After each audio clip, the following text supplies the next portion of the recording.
अस्सलाम वालेकुम। मैं हूं हमज़ा मुनीर और आप देख रहे हैं YouTube channel H series notes.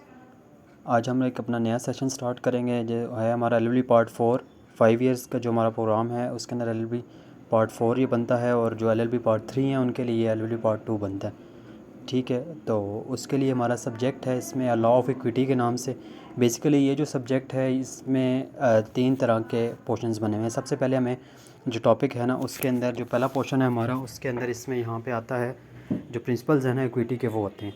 ठीक है, दूसरा हमारे पास यहाँ पे आता है एक एक्ट है स्पेसिफिक रिलीफ एक्ट वो है, और तीसरा हमारे पास यहाँ पे आता है ट्रस्ट एक्ट एक वो है। ठीक है, तो हम लोग बारी बारी जो है ना चारों चीज़ों को देखेंगे। अब सबसे पहले हम लोग स्टार्ट करेंगे प्रिंसिपल ऑफ इक्विटी से। इक्विटी की जो प्रिंसिपल्स है ना उसके अंदर हमारे पास कुछ मैगजिम्स होंगे। ठीक है, और कुछ हमारे पास प्रिंसिपल्स होंगे इक्विटी के, जैसे कि हिस्ट्री आ गई वगैरह जो भी प्रिंसिपल्स होंगे इक्विटी की। बेसिकली पाकिस्तान के अंदर कोई ऐसी इम्प्लीकेशन या इस तरह इसकी इम्प्लीमेंटेशन नहीं है, पर हमने इक्विटी के प्रिंसिपल्स को लेकर अब हमारी अक्सर जजमेंट्स के अंदर हमें प्रिंसिपल्स मिलेंगे इक्विटी के जो प्रिंसिपल्स होते हैं। ठीक है, हम अब इसको बेसिकली समझने की कोशिश करेंगे। अब इसके एक सिंपली आपको एग्जांपल से एक इक्विटी को मैं समझाऊंगा इक्विटी क्या होती है। देखें, एक बंदा है, मैं और आप एक ऑफ़िस में काम कर रहे हैं। ठीक है आप 10 घंटे काम कर रहे हैं और मैं भी 20 घंटे काम कर रहा हूँ। ठीक है, आपको इक्वलिटी कहती है कि आपको भी इतनी 30,000 रुपये मिलेगी, मुझे भी 30,000 रुपये मिलेगी। इक्विटी कहती है कि नहीं, आप मैं ज़्यादा काम कर रहा हूँ तो मुझे ज़्यादा पे मिलेगी, आप ज़्यादा काम करें तो आपको ज़्यादा पे मिलेगी। ठीक है, ये बेसिकली इक्विटी होती है। इक्विटी की क्यों ज़रूरत पड़ी, क्योंकि क्या मतलब जो पहले कोर्स थे वो नहीं कर रहे थे, ये सारा कुछ हम लोग देखेंगे कैसे ग्रोथ हुई इसकी इक्विटी की, हिस्ट्री क्या थी इसके पीछे। बेसिकली ये कॉमन लॉ से हमें मिला है। ठीक है, ये इंग्लैंड का कॉन्सेप्ट है। ठीक है, वहाँ से हमें इसका मिला। सबसे पहले हम लोग बात करेंगे मीनिंग क्या होता है इक्विटी का। ठीक है, equity is derived from the Roman word aequitas. ठीक है, रोमन एक वर्ड है इक्वेटस, उससे निकला है जिसका मतलब होता है फेयर एंड जस्टिस। इसका मतलब होता है फेयर और जस्टिस। ठीक है, आपने जस्टिस आपने प्रोवाइड किया, आपने fair. Foundation of the law of equity. Law of equity हमें कहाँ से मिलती है? जो बेसिकली ये ना कुछ जो ज्यूरिस्ट है ना वो ये कहते हैं कि नेचुरल जस्टिस के जो प्रिंसिपल्स हैं ना, हमने लीगल सिस्टम में हमने ये चीज़ों को पढ़ा था। ठीक है, जो उन्हीं से हमें इक्विटी मिलती है। ठीक है, जो बेसिकली नेचुरल जस्टिस के जो प्रिंसिपल्स होते हैं ना उन्हीं से इक्विटी उनके ऊपर ही बेस्ड करती है। Equity is based on the principle of natural justice. Equity based करती है प्रिंसिपल ऑफ नेचुरल जस्टिस पे, सच एज ऑर्डरी आल्टम पार्टम। ठीक है, जैसे कि ऑर्डरी आल्टम पार्टम था, which means that let the other side to be heard as well. ठीक है, उसका मतलब ये है कि दूसरी साइड है उसको भी सुन के उसके बाद उसके ऊपर फैसला किया जाए। ठीक है, तो इसके बकाया आपको 2-3 प्रिंसिपल्स इसके और थे, वो आपको आइडिया होगा उसके बारे में। ठीक है, अच्छा अब हम लोग बात करेंगे डेफिनेशन क्या होती है इक्विटी की, क्या डेफिनेशन है। ठीक है, एरिस्टोटल ने एक डेफिनेशन की इक्विटी की, equity is a correction of law where is law defective. Basically देखिए, जहाँ पे जस्टिस नहीं हुआ, जहाँ पे वो चीज़ नहीं हुई वहाँ पे इक्विटी का प्रिंसिपल लगा के वहाँ पे जस्टिस किया जाता है। ठीक है, इक्विटी अब हम देखेंगे कॉमन लॉ कोर्ट्स क्या थे, कॉमन लॉ कोर्ट्स में क्या डिफेक्ट्स थे जो इसकी वजह से इक्विटी को लाना ज़रूरी बन गया था वहाँ पे। दूसरा हमारे पास है अकॉर्डिंग टू ब्लैकस्टोन डिस्टरी। ठीक है, equity is the soul and spirit of the law. Basically जो सोल है, जो रूह है ना लॉ की, वो हमें इक्विटी से मिलती है। बेसिकली जो लॉ का बेसिकली आपको पता होता है कि अटेन जस्टिस, लॉ का जो मेन मकसद होता है उसने कि जस्टिस अटेन करना है, और जस्टिस कहाँ से मिलेगा? जब इक्विटी होगी। इक्विटी के प्रिंसिपल्स हम लोग देखेंगे। अकॉर्डिंग टू स्नेल अगर हम लोग देखें ना, equity is a portion of natural justice. एक इक्विटी का एक नेचुरल जस्टिस का कुछ पोर्शन है। ठीक है, which was not enforce by common law, और जो कॉमन लॉ कोर्ट्स थे ना उन्होंने वो इन्फोर्स नहीं किया था। And which is supplied by the court of chancery. Court of chancery और कोर्ट ऑफ इक्विटी एक ही चीज़ होती है। वो वाले पोर्शन नेचुरल जस्टिस का, ठीक है, जो कोर्ट ऑफ कॉमन लॉ ने हमें नहीं दिया था, कोर्ट ऑफ कॉमन लॉ वहाँ पे नहीं प्रोवाइड कर रही थी, और जब कोर्ट ऑफ चांसरी या कोर्ट ऑफ इक्विटी वहाँ पे आई तो उन्होंने वो नेचुरल जस्टिस करने की कोशिश की, तो वो हमारा क्या होगा? वो इक्विटी आ जाएगा। बेसिकली जो ज्यूरिस्ट है ना उन्होंने क्लियरली कोई इक्विटी की डेफिनेशन नहीं की कि यार ये इक्विटी होती है। हर बंदे ने अपने एंगल से इक्विटी को देखा है। ठीक है, अच्छा एग्जांपल्स ऑफ इक्विटी में देखता हूँ, आपको बताता हूँ। If A by the fraud takes a signature of the old man on the document saying that the documents relate to some insurance policy, but in reality those documents were property documents and which are related to the old man। ठीक है, अच्छा अब देखें कि एक बंदा है, ठीक है, उसने एक ओल्ड मैन के सिग्नेचर ले लिए एक डॉक्यूमेंट के ऊपर। उसने उसको कहा है कि यार ये जो डॉक्यूमेंट्स हैं ना, ये डॉक्यूमेंट्स हैं इंश्योरेंस पॉलिसी के। पर इन रियल में क्या हुआ, वो जो डॉक्यूमेंट्स थे ना वो प्रॉपर्टी डॉक्यूमेंट्स थे। उसके बाद उनसे लेने के बाद क्या हुआ, उसने उससे वो साइन ले लिए, उसके लेने के बाद वो उसका प्रॉपर्टी उसके नाम ट्रांसफ़र होगी दूसरे बंदे का। Now if the law is consider, अब अगर हम लॉ को कंसर्न करें, सिर्फ लॉ को देखें, कुछ जस्टिस को कुछ भी ना देखें, लॉ को देखें, we say that property is transfer to person है। अब हमारा ट्रांसफ़र ऑफ प्रॉपर्टी एक्ट में अगर हम देखें तो यही होता है कि एक बंदे ने दूसरे को ट्रांसफ़र की, सेल परचेज़ होगी, साइन कर दिया तो परचेज सेल होगी, ठीक है। तो या मतलब ट्रांसफ़र होगी, गिफ्ट हो गया, ठीक है, वो सारा कुछ हो जाता है। तो क्या मतलब लॉ में यही कह रहा है कि आपने जी अगले बंदे को ट्रांसफ़र हो गई है प्रॉपर्टी, पर अगर हम इक्विटी के रूल्स को, प्रिंसिपल्स को अप्लाई करेंगे तो वो क्या होगा, equity is applied then justice will be given to old man. अगर इक्विटी को हम अप्लाई करेंगे तो ओल्ड मैन को हम जस्टिस देंगे, ठीक है। तो ये आपको अभी आइडिया हो गया होगा कि कैसे ये इक्विटी क्या होती है, ठीक है। Equality versus equity. अच्छा, अब कुछ लोग तो ये होते हैं कि कहते हैं कि इक्वलिटी और इक्विटी एक नहीं होती, इक्विटी एक ही होती है, पर ऐसा कुछ नहीं होता। इक्वलिटी और इक्विटी में बहुत फ़र्क होता है, ठीक है। Equality means each individual of the group of the individual have a same resources and opportunities. अब जो भी इंडिविजुअल है, ठीक है, जैसे कि मैंने आपको पहले एग्जांपल दी काम वाली, ठीक है, तो वो अगर हम जो भी बंदा है उसको सेम है, हर बंदे को सेम रिसोर्सेज और सेम अपॉर्चुनिटीज़ दे दी जाएँ, ठीक है। Equity recognise that each person have a different circumstances. Equity क्या कहते हैं कि हर बंदे का डिफरेंट सर्कमस्टांसेस होते हैं। एलोकेट्स एग्जैक्ट रिसोर्सेज, वो कहते हैं कि जितनी उसकी जो सर्कमस्टांसेस हैं, जो उसकी नीड्स हैं, उसके मुताबिक उसको रिसोर्सेज एलोकेट की जाए and needed to reach the original equal outcome. और जो उसको अपनी ओरिजिनल आउटकम लेने के लिए इक्वल कोई जो चीज़ें चाहिए उसको उसके मुताबिक देनी चाहिए, ठीक है। इसकी ड्रामेटिक रिप्रेजेंटेशन मैं आपको दिखाता हूँ। देखें, ये एक मैच हो रहा है, ठीक है। 3 लोग हैं, एक बंदे की हाइट है 5 फीट, ठीक है, ओ सॉरी, एक बंदे की हाइट है 5 फीट, एक की है 4 फीट और एक की है 3 फीट, ठीक है। इक्वलिटी क्या कहती है कि तीनों को एक एक बॉक्सेस दे दें और वो मैच देखना। अब 5 फीट वाला तो मैच देख सकता है, दीवार से इधर करके मैच देख सकता है। इक्वलिटी में क्या हुआ, इक्वलिटी में जो अब बिल्कुल जो थर्ड वाला है ना, उसको तो कुछ भी नहीं मिला, वो मैच देख ही नहीं सकता। चलें 4 फीट वाला भी कह रहे हैं कि चलो कुछ ना कुछ करके देख रहा है, पर जो वो है नहीं मिला। अब क्या होगा, इक्विटी क्या कहती है, इक्विटी कहती है कि देखिए अगर 5 फीट वाले बंदे के पास है, ठीक है, उसको उसकी जब हाइट ही ठीक है, तो उसको जब बॉक्स की ज़रूरत ही नहीं है, तो वो बॉक्स अगर हम लेके इस बंदे को दे दें, थर्ड वाले को, ठीक है, तो इसके ये भी मैच देख सकता है, दोनों ये वाली मैच भी देख सकते हैं। तो ये हमें इक्विटी कहती है। ये बेसिकली इक्विटी के प्रिंसिपल्स होते हैं। इस डायग्राम को आपको समझते हुए इक्वालिटी और इक्विटी का डिफरेंस पता चल गया होगा। ओरिजिन ऑफ द हिस्ट्री, ठीक है, हमारे हिस्ट्री कहाँ से, हमें इक्विटी की जो हिस्ट्री है वो हमें कहाँ से मिलती है। ड्यूरिंग द 13 एंड 14 सेंचुरी, ठीक है, 14 और 14 सेंचुरी के दरमियान क्या हुआ, there was 3 types of common law courts, ठीक है। कॉमन लॉ कोर्ट्स, वहाँ पे 3 तरह के कॉमन लॉ कोर्ट्स काम कर रहे थे इंग्लैंड के अंदर, ठीक है। एक का नाम था common of code of common please, exchequer और किंग एंड क्वीन बेंच, ठीक है, ये वहाँ पे काम कर रहे थे, ठीक है। The system and the procedure of the common law were defected. जो अब वहाँ पे प्रोसीजर था ना कॉमन लॉ का, और जो सिस्टम था वो बहुत डिफेक्टिव था, ठीक है। उसमें काफ़ी सारे लोगों को डिफेक्ट्स थे, वो हम डिफेक्ट्स आके देखते हैं। Not satisfying the needs of the people, और वो जो डिफेक्ट्स थे ना और जो कॉमन लॉ थे वो लोगों की नीड को ना सेटिस्फाई नहीं कर रहे थे। And not providing adequate justice to people, और लोगों को जस्टिस नहीं दे रहे थे। जो लोगों को जस्टिस मिलना चाहिए था, वो लोगों को जस्टिस वहाँ से कॉमन लॉ कोर्ट से नहीं मिल रहा था। क्या क्या डिफेक्ट्स थे, सबसे पहले डिफेक्ट्स था रेमेडी। अच्छा, अब लोग, कोई भी बंदा गया ना कॉमन लॉ के अंदर, उसने कहा कि मेरा ये मामला है, ठीक है, तो अब वो कहते हैं अच्छा यार आपका ये तो मामला है, पर हमारे जो लॉ है ना, लॉ के अंदर ना हमारे पास ये कोई स्पेसिफिक प्रोविज़न नहीं है इसके बारे में, इस वजह से हम आपको इसकी रेमेडी नहीं दे सकते, ठीक है। तो अब क्या हुआ कि वहाँ पे sometimes the agree party was not given the remedy, aggrieved party को रेमेडी नहीं दी जा सकती, as the common law court said that there is no express provision. वो कहते थे इनके अंदर जी कोई प्रोविजन मौजूद नहीं है हमारे लॉ के अंदर, इस वजह से हम आपको नहीं दे सकते, ठीक है। Present in law so that aggrieved party had to go back without any remedy, उनको एग्री पार्टी को वापस जाना पड़ता था बगैर किसी रेमेडी के, इन एडुकेट रेमेडी। अच्छा, अब कुछ केसेस में उनके पास रेमेडी तो थी, पर एक ही रेमेडी नहीं उनके पास, डैमेजेस, ठीक है। आप किसी की तलाक हो गई, डैमेजेस ले लें, किसी के कोई बंदा आपके किसी ज़मीन के अंदर दाखिल हो गया, आप डैमेजेस ले लें। आपके अंदर कोई, अच्छा, अब आपने किसी बंदे ने आपकी ज़मीन से दाखिल हो गया, आप पोजेस कर लिए, कब्जा कर लिया इसके ऊपर, आपको आपके डैमेज ले लें। और उनके पास कोई रेमेडी नहीं थी, एक ही रेमेडी होती थी, damages.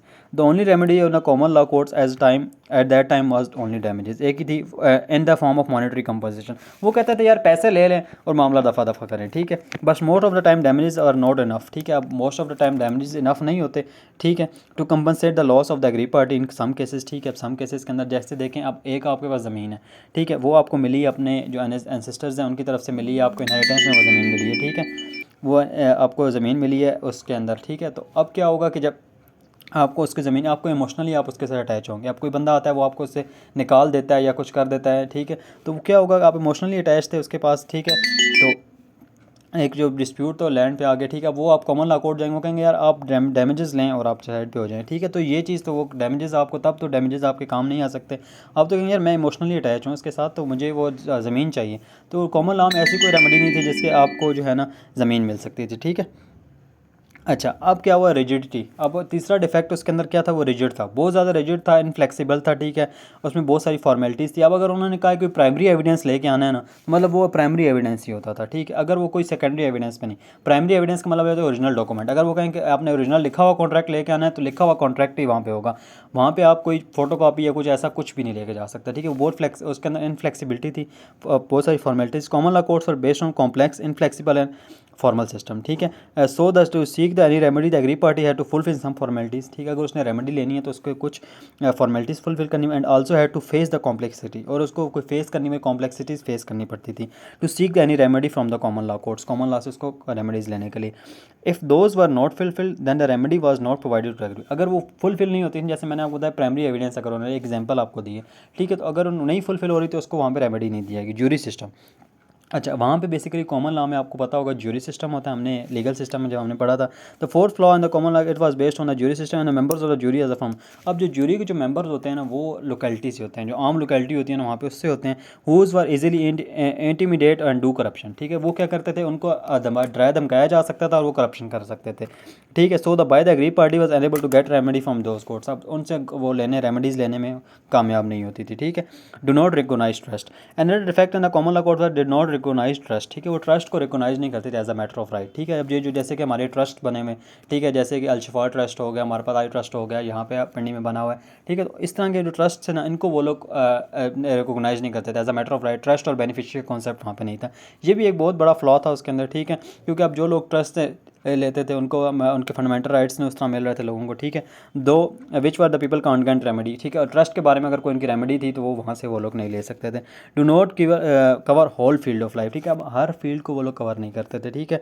The specific special definition common law was at it to itself law is the rules were too strict, ठीक है। उसके रूल्स बहुत ज़्यादा स्ट्रिक्ट होते थे, and that did not cover the whole field of obligation, सारी fields obligations वो पूरी नहीं करता था। So it had no factual and extracting the truth, उसके पास कोई ऐसी कोई जगह नहीं थी, ऐसा कोई रेमेडी नहीं थी, ऐसी कोई चीज़ नहीं थी जिससे वो ट्रुथ को असरटेन कर सके, कोई एविडेंस उसको लेने का तरीका नहीं था, या इस तरह की चीज़ें नहीं था कि जिससे वो ट्रुथ को बारे में जा सकें, ठीक है। अच्छा, अब ये डिफेक्ट्स थे सारे, ठीक है, ये डिफेक्ट्स होने लगे, ठीक है। ये कॉमन लॉ में डिफेक्ट्स थे। उसके बाद क्या हुआ, कोर्ट ऑफ चांसरी, वहाँ पे जिसको हम कोर्ट ऑफ इक्विटी कहते हैं, वो आ गया वहाँ पे। वो कैसे आया, now because of the above mention defects, ठीक है। ये जो अबव हमें मिले हैं effects, the common law courts provide no remedy in many cases where one was required, ठीक है। वो कोई ऐसी रेमेडी वहाँ पे नहीं देते थे जो एक बंदे को चाहिए होती है, ठीक है। हैंस द कस्टम ग्रू, ठीक है, एक कस्टम वहाँ पे बढ़ना शुरू हुआ, ठीक है। टू अप्लाइंग रीड्रेस टू किंग, लोगों ने किंग के पास जाना शुरू कर दिया, ठीक है। As the burden of the petition increase, अब लोग किंग के पास जाने लगे कि यार आप अभी फैसला करें। और किंग क्या करता था, फैसला करता था इक्विटी के प्रिंसिपल्स को देखते हुए, इक्विटी के जो फेयर एंड जस्टिस, जो भी उसको कॉन्शियसनेस उसका अच्छा लगता था ना कि ये हो सकता है फैसला, उसके ऊपर वो फैसला कर देता था। बेशक वो लॉ को नहीं देखता था, वो सोसाइटी की नीड्स देखता था, उस बंदे की नीड्स देखता था, उसके मुताबिक वो फैसला कर देता था, ठीक है। जैसे मैंने आपको भी वो वाला पिछला केस आपको बताया ना, जिसमें ओल्ड मैन वाला, ठीक है। तो अब उसमें बेशक लॉ को अगर हम देखें तो उसमें तो वो उस बंदे को ट्रांसफ़र हो गई है, पर अगर हम इक्विटी के प्रिंसिपल्स को देखें तो ओल्ड मैन को इंसाफ मिलना चाहिए। As the burden of the petition increase upon the king the he referred the delegated secretary, ठीक है। उसने अपने काम जो है सारे चांसलर को देना शुरू कर दिया, उसने बस बर्डन बढ़ गया। आपका चांसलर के पास भी and later time petition was presented chancellor directly उसके पास जाना शुरू हो गई, and he was not bound to follow rules of common law, ठीक है। कॉमन लॉ को उसने फॉलो करना ज़रूरी नहीं था वहाँ पे, ठीक है। तो rules of in fact he gave such relief to the good consciousness, ठीक है। लोगों को उसने रिलीफ देना शुरू किया, गुड कॉन्शियसनेस कहते हैं अच्छे, अपने जो उसको समझ आ रही थी कि जो अच्छा लग रहा है, जैसे ओल्ड मैन वाली एग्जांपल है। Later on this court was name and terms the court of, अब जो चांसलर का कोर्ट था ना, उसको इन्होंने क्या कोर्ट ऑफ चांसरी का एक नाम दे दिया, ठीक है। और उसको हम इक्विटी कोर्ट भी कहते हैं, ठीक है। तो ये अब हमारे पास हिस्ट्री आ गई कि कैसे एक कॉमन लॉ कोर्ट से इक्विटी कोर्ट ट्रांसफर हुई, ठीक है। अच्छा, अब क्या न्यू रेमेडीज़ उसके अंदर क्या क्या आ गई, ठीक है। अब स्पेसिफिक परफॉर्मेंस की, सबसे पहले आई स्पेसिफिक परफॉर्मेंस हम कॉन्ट्रैक्ट एक्ट में ही पढ़ के आए हैं, ठीक है, कि कुछ स्पेसिफिक परफॉर्मेंस क्या होती है। इफ़ एनी पार्टी और द कॉन्ट्रैक्ट ब्रीच, ठीक है, अगर कोई बंदा ब्रीच कर देता है किसी कॉन्ट्रैक्ट, तो the contract the agree party is not satisfied with the damages, और जो एग्री पार्टी है वो डैमेजेस से सेटिस्फाई नहीं है, then the court of equity granted the remedy of specific performance. वो कहेगी यार जो स्पेसिफिक आपने परफॉर्म किया है ना, जो आपने बात की थी उसको परफॉर्म करो, ठीक है। इसको डैमेजेस नहीं लेने, जो आपने उसने कहा है ना, जो आपने कॉन्ट्रैक्ट के अंदर लिखा था कि आप मैं करूँगा, वो आप कम करो, स्पेसिफिक परफॉर्मेंस है। By which the court of equity order the defaulter party to act as a same his promise in the contract, जैसे उसने कॉन्ट्रैक्ट के अंदर की है, ठीक है, injunction. Injunction is the order of the court, ठीक है। इंजंक्शन बेसिकली एक ऑर्डर ऑफ द कोर्ट होता है जो टू डू और नॉट टू डू समथिंग, ठीक है, कोई चीज़ करना और कोई चीज़ ना करना। Court of equity also introduce this remedy, इस रेमेडी को भी उन्होंने किया था कि कोर्ट आपको कहा, जैसे कि स्टे आपको देखें, अब कोर्ट आपको स्टे दे देती है। अभी हम जब जाते हैं, ठीक है, कोर्ट सिविल कोर्ट्स के अंदर जाते हैं, तो अब आपको कोई ज़मीन का डिस्प्यूट ज़मीन है, उसके ऊपर आप कहते हैं जी हमें स्टे दे दें, ठीक है, तो वो वहाँ पे स्टे दे देती है कि यार यहाँ पे इसकी जो ज़मीन फ़रोख्त वगैरह नहीं होगी या सेल नहीं होगी, सेल परचेज ज़मीन की नहीं होगी जब तक इसका केस चल रहा है, ठीक है। तो अब ये टू डू और नॉट टू डू समथिंग कि रोक दिया आपको कुछ करने से या कुछ ना करने से, ठीक है, या आपको कोई कहे कि कुछ करें आप, ठीक है। Restoration of the possession. अच्छा, अब पहले देखें, अब कोई बंदा किसी की ज़मीन में चला गया था, court of common law court क्या करते हैं, वो कहते हैं डैमेजेस ले लें जी, कोई मसला नहीं, आप डैमेजेस ले लें, आप साइड पे हो जाएं, ठीक है। It means giving back the possession. पर इक्विटी कोर्ट्स ने क्या किया कि पोजेशन लोगों को वापस लेके देने लग गए, ठीक है। That a person who is dispossesses, जिसको डिस्पोजेस कर दी by the other person from the property, ठीक है, प्रॉपर्टी से। In common law there was only damages but these courts are also provide remedy to restore करना, आपका possession उस बंदे के पास वापस जाना, वापस लेके देने भी इन्होंने काम किया, रेक्टिफिकेशन। अच्छा, अब कॉमन लॉ में क्या होता था कि देखें कि जो कॉन्ट्रैक्ट एक बार हो गया ना, वो आपने करना है, उसके अंदर कोई मिस्टेक है, कुछ भी है, कोई उसमें आप उसको रेटिफाई नहीं कर सकते, उसमें कुछ चेंजेस नहीं कर सकते, उसको मॉडिफाई नहीं कर सकते। पर इक्विटी कोर्ट्स में ये भी लेके आए इन चीज़ों को भी। In if any mistake was done in the contract and the right of individual violate, अगर कोई वायलेट हो रहा है, किसी का राइट वायलेट हो रहा है, then the common law had no remedy in this case, ठीक है। कॉमन लॉ के पास कोई रेमेडी, वो कहते हैं डैमेजेस ले लें, ठीक है। And this courts equity allowed to rectify, उन्होंने अलाउ किया कि रेक्टिफाई किया जाए, ठीक है, to contract and mutual agreement के साथ आप करके रेक्टिफाई भी कर सकते हैं और आप कॉन्ट्रैक्ट को कर सकते हैं। अच्छा, आगे ना ऑर्डर ऑफ द कोर्ट के साथ मिलके आप म्यूचुअल कंसल्टेशन के साथ आप उसको अगर कुछ चेंजिंग करना चाहें तो उसमें कर। रिसेशन, बेसिकली रिसेशन क्या होता है, रिसेशन मीन्स द कैंसिल एक डॉक्यूमेंट की ना कैंसिलेशन या किसी कॉन्ट्रैक्ट की कैंसिलेशन। अब रिसेशन हम लोग पहले भी कॉन्ट्रैक्ट एक्ट में पढ़ के आ चुके हैं, ठीक है। In common law one of the court once the court is agreed then must have to perform, ठीक है। वो उसने कहा कि जब आप एक हो गए हैं, आपने उसे परफॉर्म करना है। अब आप उसे कुछ चेंज नहीं कर सकते, उसको कैंसिल नहीं कर सकते, कुछ भी नहीं है। इसमें क्या होता था कि इक्विटी कोर्ट्स ने क्या कहा कि नहीं, आप उसे चेंज भी कर सकते हैं, आप उसमें अगर उसको कैंसिल करना चाहें तो आप म्यूचुअल एग्रीमेंट के साथ उसको कैंसिल भी कर सकते हैं, ऐसा कोई बात नहीं। इसने ये रेमेडी भी लोगों को लेके दी, ठीक है। अच्छा, अब हमारे पास कॉन्फ्लिक्ट। अब देखिए, जब ये सिस्टम चला ना, ठीक है, दोनों कोर्ट्स में पैरेलल चलना शुरू हो गई, ठीक है। कोर्ट ऑफ इक्विटी भी आ गया और कोर्ट ऑफ लोग ज़्यादातर कोर्ट ऑफ इक्विटी में जाना शुरू हो गए, कॉमन लॉ में भी जाना शुरू हो गया। जो जिसको वहाँ से इंसाफ नहीं मिलता था वो यहाँ लोगों ने कहना शुरू कर दिया, यार देखें कि ये एक दूसरे से कॉन्ट्राडिक्ट कर रहे हैं और ये कॉन्फ्लिक्टिंग है और इक्विटी कहीं ना कहीं प्रिवेल करती है, ठीक है। When people did not get adequate remedy from the common law court then they started to courts of equity, ठीक है, इक्विटी कोर्ट्स में जाना शुरू हो गया वो लोग। Due to this people started to say that courts of equity are taking place of common law. तो इसकी वजह से उन्होंने क्या कहा कि जो कोर्ट्स ऑफ इक्विटी है ना, वो कॉमन लॉ की जगह लेना शुरू हो रहे हैं, ठीक है। And become the superior and supreme them, ठीक है। उन्होंने कहा कि वो सुपीरियर हो रहे हैं, उनसे बड़े, उनसे ज़्यादा सुपीरियर कोर्ट हो रही है, ठीक है। To solve this conflict between these courts, ठीक है, एक कोर्ट्स इनको करने के लिए ना, जो दोनों कोर्ट्स थी, इनको इस डिस्प्यूट को सॉल्व करने के लिए क्या हुआ, जुडिकेटर एक्ट एक आया, ठीक है, जिसको हम 1873 एंड 1875, ये दोनों इसके ईयर्स हैं। ये कहते हैं was past and stated that. अच्छा, ये पास्ट हुआ और इसने कुछ कहना स्टार्ट किया। इसने क्या कहा, हाईली क्वालिफाइड चांसलर्स आने और इक्विटी कोर्ट्स ने कहा जी, इक्विटी कोर्ट्स के अंदर एक हाईली चांसलर्स हैं।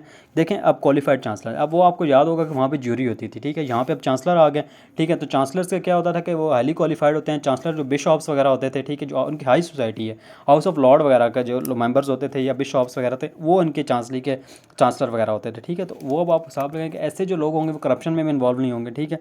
Both courts are working parallel, उसने कहा कि जो बोथ जो कोर्ट्स हैं वो पैरेलल काम कर रही हैं। Equity courts are providing assistance and supplement to the common law, ठीक है। वो कहते हैं कि जी कोई सुपेरिटी और इन्फेरिटी वाला कोई कॉन्सेप्ट नहीं है। इक्विटी कोर्ट्स जो है ना, वो एक असिस्टेंट प्रोवाइड कर रही हैं। कॉमन लॉ को एक बर्डन ज़्यादा हो रहा है कॉमन लॉ के ऊपर, इस वजह से वो साथ असिस्ट कर रही हैं, और जहाँ पे कॉमन लॉ काम नहीं आ रहा वहाँ पे इक्विटी काम कर रही है, ठीक है। तो ये दोनों पैरेलल चल रही हैं। All courts are appellate all courts also appellate courts will apply the principle of both laws। वो कहते हैं कि जो दोनों कोर्ट्स हैं ना, उन्होंने एक नया कॉन्सेप्ट किया, उन्होंने कहा ये लॉ ऑफ कॉमन लॉ भी कोर्ट्स भी और इक्विटी कोर्ट्स भी दोनों क्या करेंगे, दोनों प्रिंसिपल्स को अप्लाई करेंगे, कॉमन लॉ को भी अप्लाई करेंगे और इक्विटी को भी अप्लाई करेंगे, ठीक है। Common law and equity according to need of particular cases, जो पर्टिकुलर केस की नीड होगी ना, अगर उसका फैसला इक्विटी पे होना है तो इक्विटी पे फैसला करेंगे, और अगर फिर उसका उस पर होना है तो उस पर होना, ठीक है। अगर फिर भी उनका कॉन्फ्लिक्ट जो है ना नहीं होता, वो बंदा कहता है कि यार नहीं, मेरा फैसला जो कॉमन लॉ के मुताबिक होना था ये इक्विटी पे होगा, मेरा इक्विटी पे होना था, उन्होंने एक एपलेट को बना दिया, ठीक है। एपलेट उन्होंने कहा, उन्होंने एक एपलेट एक कोर्ट बना दी थी, वहाँ पर एक एपलेट कोर्ट चली गई थी, ठीक है। उसको supreme court of judicature act judicature कहते थे, ठीक है। तो ये आगे हम देखेंगे। Role of judiciary was not limited, ठीक है। उन्होंने कहा कि उन्होंने कहा कि अगर कोई कॉन्फ्लिक्ट आ जाता है दोनों के दरमियान, कॉमन लॉ और इक्विटी के दरमियान, तो इक्विटी हमेशा प्रिवेल करेगी। जुडिकेटर एक्ट ने कहा role of judiciary is not limited, उसने कहा रोल ऑफ जो जुडिशरी है वो लिमिटेड नहीं है to interpret but also find extend and make laws, ठीक है। वो कहते हैं कि रोल ऑफ जुडिशरी को यहाँ पे बढ़ाया गया। उन्होंने कहा कि ये नहीं कि सिर्फ आपने लॉ को इंटरप्रेट करना है, आपने लॉ को फाइंड भी करना है, आपने लॉ को एक्सटेंड भी करना है टू उस एक्सटेंड तक जो उसके ऊपर अप्लाई करना है जो केस आया आपके पास, और नए लॉज आपने बनाने हैं, ठीक है। ये भी आपका काम है। Judicial act merge both of the courts by this merging court is called fusion fallacy, ठीक है, फैलेसी। अब ये जो दो कोर्ट्स को उन्होंने मिलाया था ना, मैंने आपको भी ऊपर बताया, ये दो कोर्ट, इसको कॉन्सेप्ट को हम कहते हैं फ्यूशन फैलेसी का कॉन्सेप्ट कहते हैं, ठीक है। तो ये आपसे पेपर में आ सकता है कि फ्यूशन फैलेसी क्या होता है, तो ये आपने सारी इसमें बता देना है कि क्या सिस्टम होता है, ठीक है। There was also the appellate forum, ठीक है, जो मैंने आपको पहले बताया कि एपेलेट फॉरम होता था, जो सुप्रीम कोर्ट ऑफ जुडिकेटर उसको कहते थे। फॉर दस करना where the party still satisfied, अगर पार्टी स्टिल सेटिस्फाइड नहीं है ना, तो फिर भी वो एपेलेट कोर्ट में जा सकती थी। अच्छा, अब हमारे पास क्रिटिसिज्म आता है, ठीक है। अब हमारे पास क्रिटिसाइज़ करते हैं लोग इसको। वर्थिंगटन इज़ बुक, ठीक है। वर्थिंगटन एक बंदा है, उसने अपनी बुक ऑफ इक्विटी में 2006 में उसने एक बुक लिखी थी, उसमें उसने कहा क्रिटिसाइज़ किया इस कॉन्सेप्ट ऑफ फ्यूशन फैलेसी को। उसने कहा यार क्या ये क्या चीज़ है, या एक की साइड जाओ या कॉमन लॉ की तरफ जाओ या इक्विटी की तरफ, आपने दोनों को मिला दिए, ये कैसे। Said that there should be an end, वो कहता है कि कोई एक एंड होना चाहिए दोनों लॉज के दरमियान, तो डिफरेंट सिस्टम, दोनों जो लॉ कॉमन लॉ है और इक्विटी है, दोनों के दरमियान कोई ना कोई एक एंड इनका होना चाहिए, ठीक है। अच्छा, अब एक और यहाँ पे केस आया था, ठीक है। केस लॉ था अर्ल ऑक्सफोर्ड केस, ठीक है। इसको 2016-15 का ये केस है। It was held that equity should prevail, जो मैंने आपको पहले बात बताई, इक्विटी प्रीवेल करेगी। In other words the decision made by the equity courts were one of the must be followed by the parties. Other words में अगर हम कहेंगे जो इक्विटी कोर्ट ने फैसला किया वही आपने मानना है, ठीक है। ब्रॉडन वर्सेस फिलिप्स का, बॉर्डमैन वर्सेस फिलिप्स का एक केस है 1967 का। इसमें क्या कहा, it was held that the rule of equity have to be applied in such great diversity, वो कहते हैं कि इतनी ग्रेट डाइवर्सिटी के साथ इसको अप्लाई किया जाए ऑफ द सर्कमस्टांसेस, जो भी आपके पास सर्कमस्टांसेस आए हैं, that can be stated only if in general terms and applied with the particular intention of the specific circumstances of the each case. इसमें बेसिकली वो कहने का चाहते हैं कि देखिए जैसे कि आपका केस आया ना, उसी के मुताबिक इक्विटी का आप इतना अप्लाई करें, उसके बाद जो सर्कमस्टांसेस हैं, सर्कमस्टांसेस को देखते हुए इक्विटी को इतनी अच्छे तरीके से अप्लाई करें कि वो बंदा सेटिस्फाई हो जाए, जो भी इसके सर्कमस्टांसेस हैं उसके मुताबिक सेटिस्फाई हो जाए, ठीक है। तो ये हमारा बेसिकली सारा कॉन्सेप्ट था कि कैसे एक कॉमन लॉ कोर्ट जो है ना, मतलब कैसे एक कॉमन लॉ कोर्ट्स पहले डिफेक्ट्स क्या क्या थे, उसमें फिर न्यू वो आए, ठीक है। इक्विटी कोर्ट्स आए, इक्विटी कोर्ट्स ने क्या क्या रेमेडीज़ दी, ठीक है, उसका क्रिटिसाइज़ हुआ, ठीक है। ये बेसिकली हिस्ट्री का क्वेश्चन आता है, ठीक है, पेपर के अंदर, तो उसके मुताबिक मैंने आपको गाइड किया। Thank you very much.